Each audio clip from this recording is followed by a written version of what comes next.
আমার কাছে অনেকদিন ধরেই এই বাসন্তী হলুদ এই টাইপের কিছু ক্যাটক্যাটে রঙের উল পড়েছিল, তাই ভাবলাম যে এইগুলোকে শুধু শুধু ঘরে ফেলে না রেখে বরং এগুলো দিয়ে কিছু একটা বানানো যাক।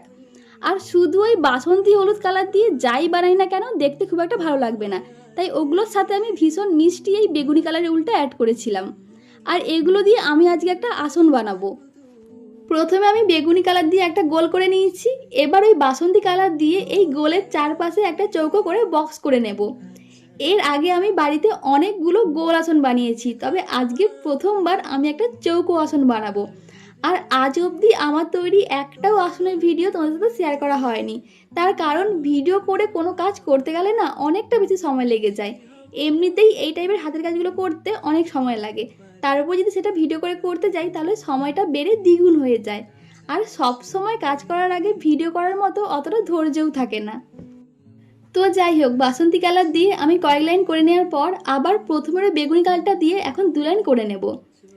আসলে একটা না একই কালার দিয়ে অনেকটা করার থেকে মাঝে মধ্যে কালারটা চেঞ্জ করে নিলে কমপ্লিট হওয়ার পর জিনিসটা দেখতে বেশি ভালো লাগে।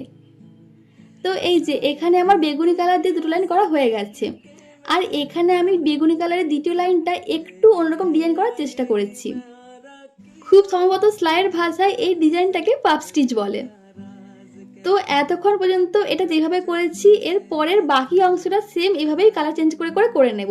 তো চলো এখন এইভাবে পুরোটা কমপ্লিট করার পর একদম দেখাচ্ছি যে সবার শেষে এটা দেখতে কেমন লাগছে। তো এই যে আমার পুরো আসনটা বোনা কমপ্লিট হয়ে গেছে। এখানে কালারটা দেখতে একটু অন্যরকম লাগছে, তার কারণ এর আগের সমস্ত ভিডিও ক্লিপস যেগুলো তোমরা দেখলে সেগুলো ছিল দিনের বেলায়, আর এখন কমপ্লিট হওয়ার পর এই ভিডিওটা আমি করেছিলাম রাত্রেবেলায়। তো সে কারণে লাইটিংয়ের কারণে কালারটা এখন চেঞ্জ লাগছিল। তো যাই হোক, পুরো আসনটা কমপ্লিট করার পর এখন আমি হলুদ কালারের কাপড়টা দিয়ে এই আসনের চারপাশে কুচি কুচি করে একটা ঝালট করে নিয়েছি। আর পুরো আসনটার সাথে এই হলুদ কালারের ঝালটটা কিন্তু বেশ ভালো যাচ্ছিল। তো আমার হাতে বোনা এই উলের আসনটা তোমাদের কেমন লাগলো আমাকে অবশ্যই কমেন্ট করে জানিও, আর ভালো লাগলে বরাবরের মতো একটা লাইক করে দিও। তো চলো আজকের মতো টাটা, দেখা হচ্ছে খুব শীঘ্রই নেক্সট ভিডিওতে।